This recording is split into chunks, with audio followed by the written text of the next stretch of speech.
Hi everyone. I really love that we don't have like crazy number of people, because then it turns into a rock concert and that's not fun. We want to have a nice intimate chat, and it's going to be interactive, okay? Like, I spoke to the speakers, they're amazing speakers, Brent and Christina. They want your questions, conversation. So don't be shy, don't wait till the end and go, oh, I have a question. Like, I'm going to pick on you. We've got a couple of mics. Some of them are like crazy loud, so hopefully the IT guy, he did promise he'll stick around till 11, so he'll help us out. My name's Jonathan, and along with Assad, who's here, and two of our other co-organizers, who unfortunately can't be here, they're traveling. We're part of the Human-Centered Design UAE Meetup. Thank you everyone for coming. We are, this does work, just click it, I think. Or not. IT, little help. There you go. Good old manual system.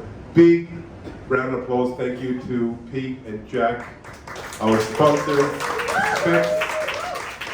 Couldn't have made tonight happen without your support. We thank you. Amazing. If anyone, and I know I spoke to a lot of people, it's tough out there. I'm in the same boat. If anyone is looking, not just Pete and Jack, there are other people as well who are recruiters here tonight, so have a chat with them. It can't hurt for them to have a huge list of designers. Maybe we should just form our own agency, Pete. We can get into another business model. The session is being recorded. We have a really great YouTube channel with all of our past talks, so if you've missed some, or if you have a friend who can't be here tonight, do share with them. We had a really bad technical difficulty last time, so I've taken on myself. I hope I don't stuff it up. I've got my iPhone. I forgot to put it on airplane mode. I will do that when you talk. And recording, and hopefully that will work. These are the rest of the co-organizers. Big thank you.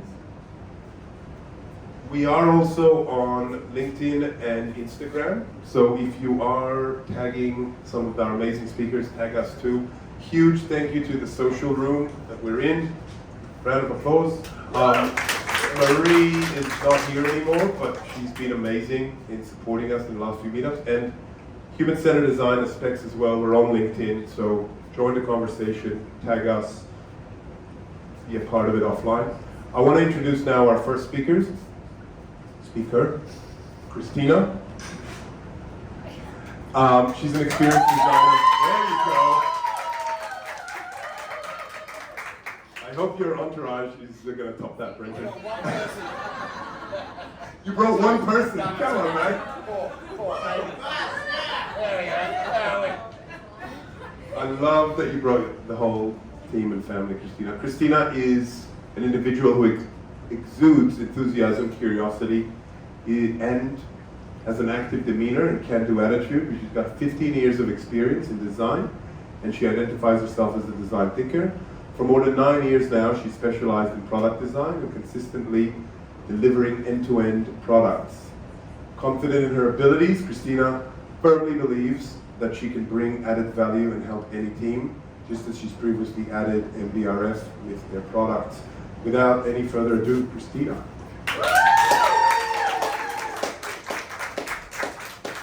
Hi.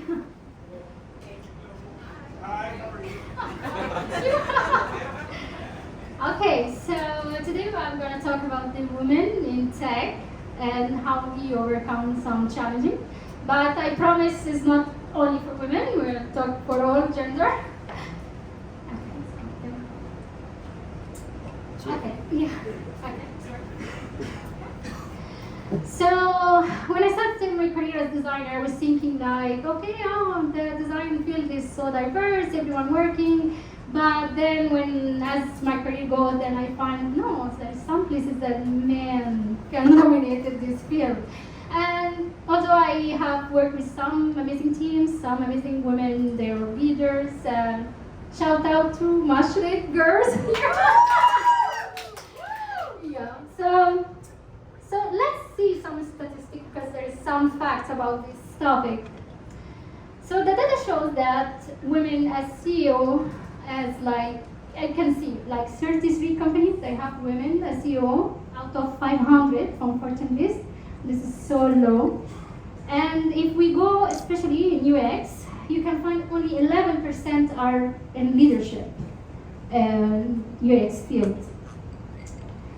Okay, so some more statistics. So everyone's just talking about the wage gap between men and women, and especially in our industry as designs.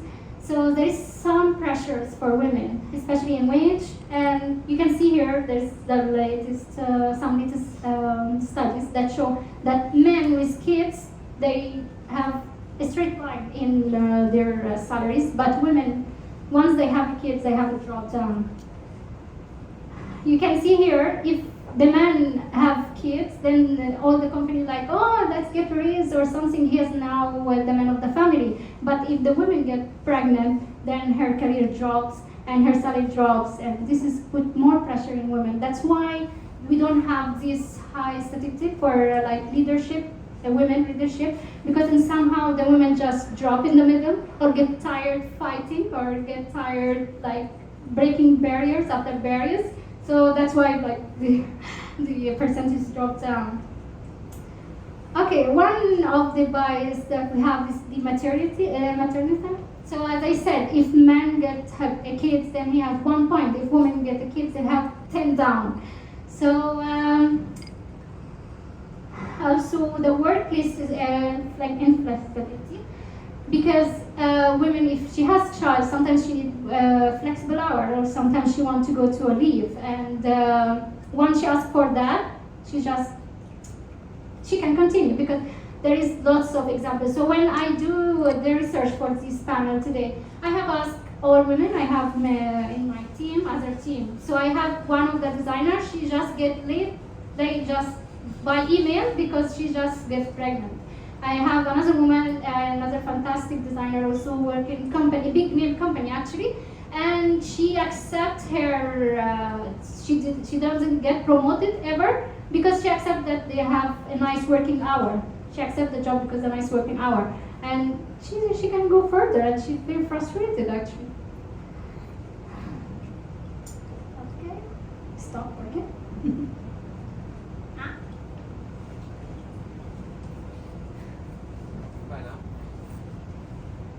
Okay, let's stay positive. I love positive vibes. I don't like to have this all statistic that get us down. This is just a problem, but this problem is for any gender. So if you are a man and for somehow you get a career gap, or you want to change your career, if you are a woman and just get pregnant, just don't feel like, oh my God, I get pregnant, my career stop. No, you can just coming back every time. So always think that you can coming back. Man, woman, anything that's happening in your career gaps, we are human. We all have a career gap. So if you have a career gap in any interview, you can just say, I'm human. Okay. Okay.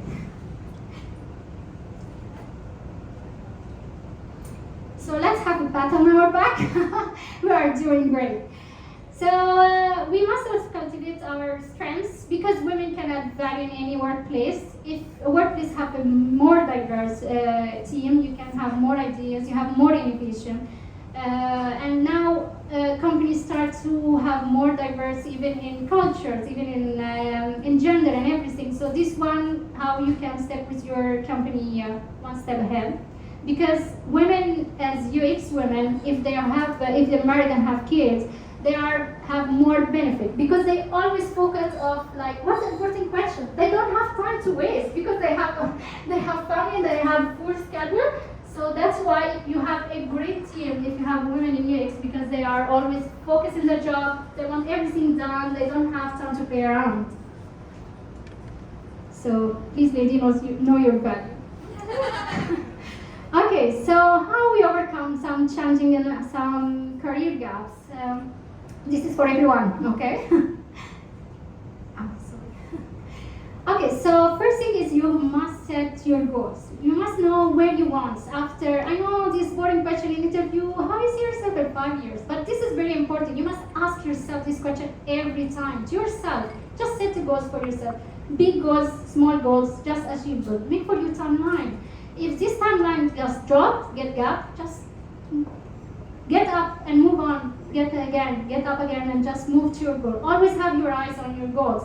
You know, sometimes the marketplace is hard, like this days, sometimes this after pandemic, everything is crazy. Even me, I face some hard to find a new job after pandemic. Also, it's very crazy. But you know, that what kept me going, that I see my goal, I see where I want to go, where I want to be, what I want to be, and that's like baby step, baby step. Every day I just open my laptop, just go to LinkedIn, just keep searching, just keep moving, just keep moving. You will find, even for a long time, just don't give up. Okay, so next thing is you must keep yourself up to date, and tech savvy up to date. You must keep learning. This is not only for our career as designer, field tech, just any career. You just must keep yourself up to date and keep going, keep know what's new, update your skill set, and make networks. Okay. So next step is to hone your career, your skills. So some studies show that some people just go for what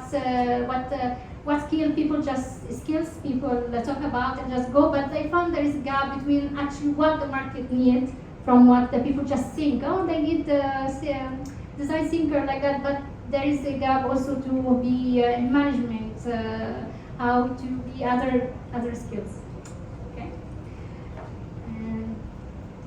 Okay, and next advice for you. So to build your network. This is your very strength. This is what I actually see it by myself. So you must have a network, a supported network. So first thing you must have a network in your industry, and a network from family that can support you, because family, friend, and just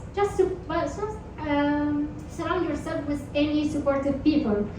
Network can get you your next job. Network can get you what's the next in your industry. You can learn a lot from other people, and you can help people. So it's a way going around. Okay, so as I said, when you are network and you give, also you get. So how about some volunteering work? You can just put yourself deep in some volunteering work, some stuff like, so you can know about the industry, know about other people. So maybe you found yourself that you are passionate about something else. So who knows? Sorry, I'm going to ask a question. Yes, sure. Coming from most of my life living in Australia, I found volunteering is much more common in Australia, and I think some other countries, than it is in Dubai, like where you have company days that you spend doing volunteering, or there's a lot more non-profits and charities. I'm sure they exist here, but sometimes it might be hard to access. Are there some examples you have, or do you feel my perception, which is based on zero research, is accurate, or is it really hard to volunteer in Dubai?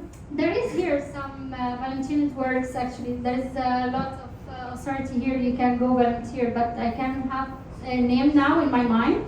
But you know, you can even go to any events that will happen. You can volunteer in the events. Some big events like book fair, for Sharjah Book Fair. There is lots of volunteers who work for this Sharjah Book Fair. Maybe a big web work for it. I met lots of nice people. They are just volunteer for this event, and you can build your network from there also. Nice, thank you. Anybody else has a question? Yeah, you can stop me anytime if you have any. We have extra mics, more than our other venue. Yes. Yes, nice. Hang on. Here's the mic.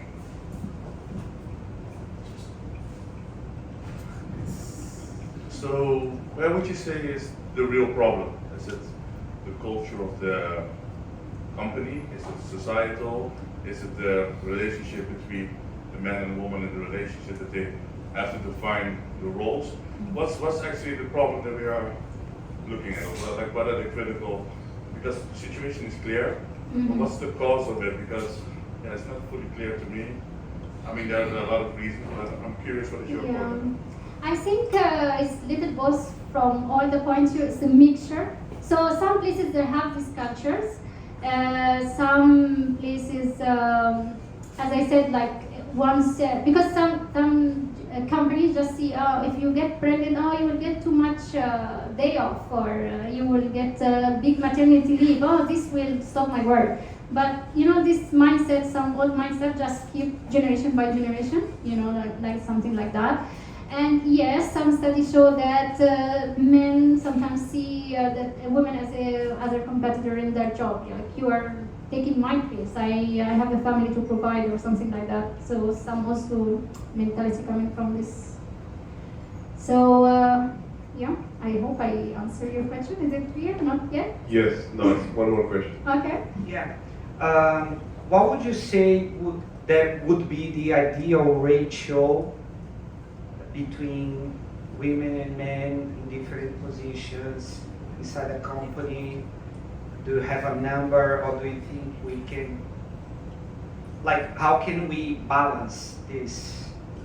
Yeah, so, okay, so the ratio, I think this statistic that I show, it is obviously how the ratio, whenever I go, yes, we have a big team of lovely ladies here, but still I think if you count our men, they are bigger than us. I have in the developer team, for example, in my team for developer, they are all men, one back-end developer girl.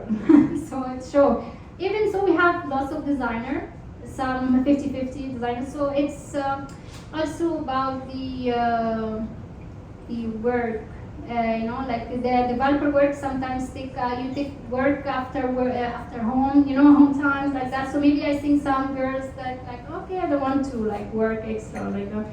And some places are not flexible, as I said. So this ratio is the type of. What's the second part you are asking about? Sorry. No, just a number. Is there a number? Because we are used to seeing when we are seen to a company board, we see 75+% composed by men. What would be the ideal number to have a balance? No, I don't know. Okay, in your squad, okay. No, I think they suggested that it must be 50-50 to have this balance. 50 is okay. So imagine that squad with, let's say, 16 engineers. It should be 8-8. Maybe up, maybe down this number, but sometimes the number that drop, like I told you, in other squad we have one girl that back-end developer, and all the other are men. This. And I think it also, it's not an absolute ratio, I would say, because it depends on field and the policies that allow people to sell it.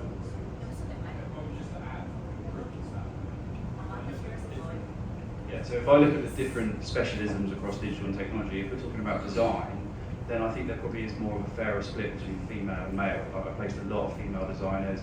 I'll also point out as well, some of the best design leaders or partners in consultancies that I work with that are females are the best people to work with, right? They're brilliant, they're straight to the point, they say it how it is, and they're driving forces in those businesses.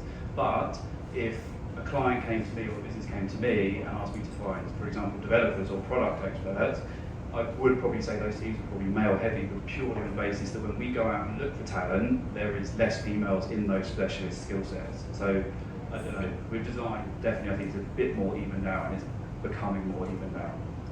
Yeah, that's true. Then the job role itself sometimes it's make this like you said. But how many you have in leadership? So I want to everyone think about where you are work. Who is the CEO? Who is the manager? Who is the leader? Is it male or female? Yeah. Anyone has CEO, leader? Female? CEO? No? Does that exist in Dubai? Startups, startup founders. Startup founders, yeah. Yeah. So what's the bottom of this? Okay, we just keep resilient and just keep going, as I said, to just go your goal. So I read in one article that it said maybe we have lack of female leaders because we don't have the role model. There's not a lot of role models to see, to like seek or like to see.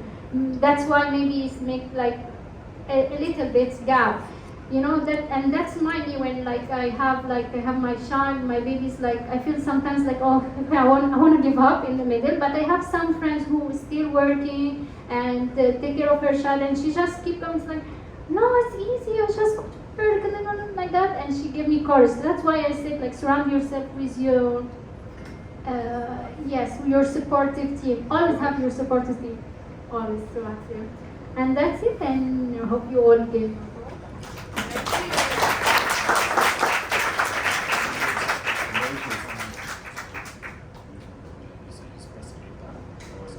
Thanks, mate. You've done.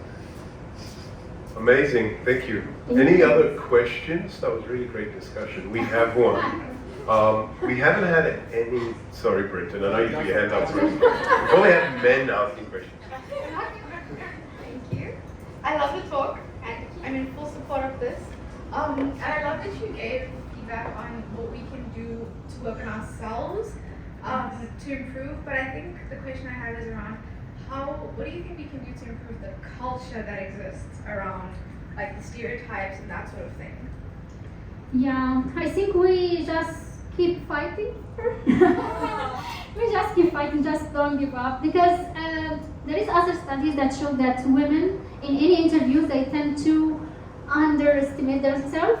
So they said if she has lots of skills and she goes to her job interview and she's scared to get this managerial level job, and in her peer men, if you go to this same with the less skills, he just say any number he wants, he just very confident to get the job. So I think like also us as a women, we need to just overcome these feelings like, yeah, I need this extra hours, okay, I will accept this offer. No matter what, or no, just find your support and just keep going, just keep fighting. And I think now the culture start to change, the work flexible mindset now start to grow. So I think it's way to just one step ahead to go. So yeah. You have a question? Not a question, but just a response. I think it's more about giving equal opportunity and equal support to both genders. So if that is given, then we don't actually face a situation where there are few number of female leaders. For example, back in our bank also, our squad manager, product owner is a lady, and your head of design is a lady, and you have a head of KYC is a lady. Yes. So there are a lot of people who are in that senior positions. I feel it's more about we should not actually look at the numbers like there should be 8 male means there should be 8 female. It's not like that. Rather, it should be about having equal opportunity and support to all the people, and then automatically you'll see the number of females also increasing in the senior positions. The reason that Christina mentioned that once a child is born, the ladies generally take a back step. That is something which should be looked into, and the company should rather focus on having quality rather than just looking at the cost that goes into hiring talent. And then I think these things will definitely be. I think just to add one point on what you said, I'm at a company where it's based in the UK, so the laws are very different to this place. And even for someone living in the US, I've got a colleague who's a product manager in the US who just took paternity leave because his wife in the US cannot get as good leave as he can. So I think a lot of it comes from governance as well, and it comes from the government, and the government in the UAE is doing a lot. I think things have improved a lot, and they have a long way to go still, but it's great to see the progress as well. Yes, sure. Yes. Yeah, I've got a question. And I asked this question because I'm interested in biases and just your point of view. I know you might not have some data on this, so I don't feel pressured that you have to pull out some data anyway. But I'm curious that the companies across the world, say Canada, which does become quite heavy in CEO positions as well, do you feel like when women are in the leadership positions that there's still a bias in not hiring women at all, or is there actually data that improves that balance out together? So your question is like if women in leadership will more? Does it actually change the pattern of becoming male-heavy product teams? Yes, yes, in some way. That's, as I said, like there is not enough role model to like just follow. So sometimes what you see, what you get. So if people just see these models and it's actually working, then maybe the mindset will be different. Like, oh yeah, we have a managerial level and she's doing great. Yeah, let's have more. Or like, yeah, we have when we have this diverse team, we have XYZ numbers coming up. So I think when we have more, then maybe the mindset will start to change because they will feel the change that women can put in fact. Add value. Also from the other perspective, like for example, also from the other perspective, like for example, when a person is a female and is hiring for another role, she would feel that she can give that opportunity to someone that she was not given.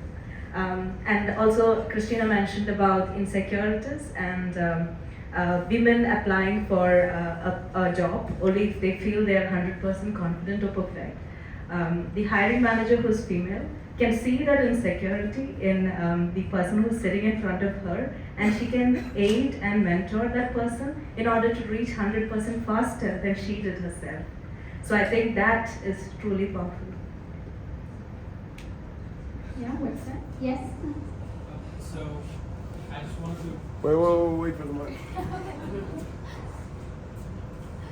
Sorry about that. I'm just gonna follow up on what your colleague said over there about, not about trying to achieve the number, rather than trying to focus on the strategy or the policy itself. To, take off, not focusing on the number, but focus on what I actually need to do and focus on the quality. A testament would be my company. I work for a Japanese company where the companies and the society in general are notorious when it comes to, giving equal opportunities for men and women, and women being forced to get out of the labor force because work-life balance is a lot more harder. So my company, I have nothing to do with banking, by the way. We're completely different, in a completely different industry. But what our company did was they focused on the quality element of it, creating equal opportunities where it's what matters is the ideas, and what it matters is the quality of the work that you do, and you have the flexibility when it comes to your life. So when that happened, our company, when you compare it to any other company in any other industry in Japan, we have a higher rate of people getting married and people having children. So a lot of my colleagues, they are on maternity leave right now. Because they feel secure that they can come back and Definitely, yes. definitely. When they feel secure that they can come back, they Yes. put in more than 100% to the company and to the whole effort. So I feel like it's a different walk, and it's a different a new breath of fresh air in Japan. And even the government in Japan has been asking us to consult them on how to achieve this culture and achieve this ecosystem where women and men can thrive. I actually want to add on to what your friend said, his experience about taking paternity leaves too, and it goes both ways too, right? If the mother cannot take the day off, then of course the father has to do it, and if the father can't do it, and if there's no stigma or stereotype forcing you to not to do it, then it's going to be easy. So that Japan's got declining. Grab the mic. Japan's got a notoriously declining birth rate. So how that's a government societal action, they've had to be prompted into allowing that in society, that affordance of time off for ladies to go and have maternity leave to bring up children that they're not actually having. I mean, it's notorious. I mean, it's a big problem that they've got to face. I just wanted to add that from a societal perspective, because I think there's a lot we can talk about that will trigger people, and I'm keeping very quiet on this, but there are lots of stats and certain things around why women aren't in leadership and stuff. But Yeah, spot on. I mean, if they don't do it, they're going to eventually die out. You might have already read about how Japan has an alarming declining birth rates, and it's too late for them to take actions, but better be late than never. So that's how it is for them.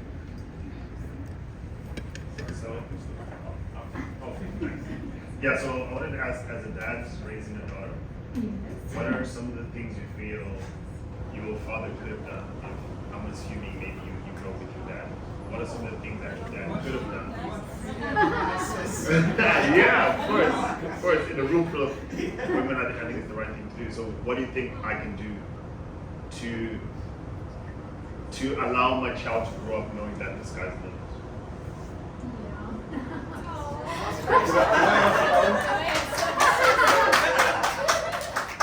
Sorry, Christina. It's a very male thing to rip the mic off your feet. But I'm a father of 2 daughters, and only 2 daughters, and I'm very proud of that, and I feel happy and complete. And I come from a culture where having a male is a big and important thing, and it's not an easy thing to say to people, I'm happy with. And just to answer your question, I think it's breaking the stereotype of what my sister or my wife went through when they were young. So sports is a great example. My wife and my sister, again, never had an opportunity to play sports. It was women play with dolls, the boys that will invest in your sport. And for my daughters, I want to give them that opportunity. You know, they play football. They might not love it, and one day they'll come up to me and say, Dad, I really don't want to do this. And I say, that's fine, you don't have to, but I want to at least at a young age open those doors. They can do anything that a man can do, and whatever is stereotypical is that's a man thing and that's a woman thing. I want to break that stereotype in their mind and say to them, no, that's not true. You can do that. You can fly a plane. You can, fly to the moon. Like, there's nothing that you can't do that a man can do. And I came from a very male-dominant environment where, again, it's not the fault. It's just a generational thing. And I only realized that once I left my house. And I love my parents; they're amazing people. But I think, again, sorry to rip the mic off here, really, man. But I think it's opening and breaking stereotypes and being an advocate and going out there and speaking. And when you see an injustice in the workplace, it's speaking up for it. Because every single team I've ever built and every company I've been in, when you focus on diversity, not on hiring someone for the sake of it, but hiring and opening up the funnel to everyone, and it's not only women, right? It's all diversity groups. That's when you build great teams. Sorry. No, it's nice to hear from a father perspective. It's very cool. So, yeah, there's that. Do you have a question? Hello. Hi, Christina. Yes. Down on the cheap seats over here. Hi, Jade here. Hey, just want to start off by saying thank you so much for the presentation this evening. It was very thought-provoking. You've elicited lots of conversation, which is always fantastic. And also, those illustrations you showed, the gifts, amazing, by the way. Yeah, really cool. So whoever did that, props to them. This is not my illustration. I put down the credit. She's an amazing designer, so I put the credit down. It's not mine, but just it was very nice, very fancy. Good choice. Yes. So maybe it's a question for the whole room, but since you're our guest speaker this evening, I'll target you. So I'm very pro diversity in the workplace. I think it's very important, and where I come from, it's the norm. So there's not a lot of competition to say this is the right thing to do. But I know it's not like that everywhere. So then when you start presenting the figures that we saw this evening, the first thing that I started to think about was who's responsible for making the change? Where does that sit? Is it an entity? So we have governments, we have employers, we have managers, we have parents, we have schools. So where do you think that sits in regards to changing that statistic? Yeah, so I always, in anything that needed change, I always believe we start with ourselves. So if you start with your small family and then goes around, then the impact will happen. Because even if it comes from up, if your people doesn't believe in it or doesn't want this change, so it will never happen. So this change needs to start with us, with your family, your colleagues, and so on, and then the impact will be all around. You have one more question? One more? Yes. Last one. It's more of a comment from the previous comment about dads raising daughters. I was fortunate to be raised by a dad like that. That kind of broke the stereotypes. However, when I got to the workplace, I felt that I was challenged in my thinking of, Dad taught me this, but at work it feels and is different. It's basically what companies need to be mindful of. So if there's a pregnant lady, there should be feeding rooms where she can go and pump her milk. That's just one of the simple examples of we're not the same, so enable ladies to be in leadership positions. Have nurseries at school, at the office, enable them in different ways that men might not need to be enabled. So yeah, that was my comment. Yeah, thank you. And this also referred to this question. Yes, so the change starts with your dad, and then we have wonderful you now. So it change will start with individual, it will impact more and more, and I can agree more. We need more flexibility for your team to be diverse more and more. So thank you. Thank you. Amazing. Thank you, Christina, again. I love your comment. I think it is challenging and difficult. I just want to say, I come from, again, most of my life, I don't sound it, but great down under land, where we do have everything you've described, and that, like you mentioned earlier, is just a standard. It's not something people go, oh my God, you have a breastfeeding room or a crèche for kids. Or it's, if you don't have it, then there's something wrong with you. And it's difficult. I think we have a long way to go, but I think things are improving, like you said. So thank you again. We're gonna have a 15, 20-minute break, and then we'll have Brendan speak. So cheers. Thank you, Christina, again, amazing.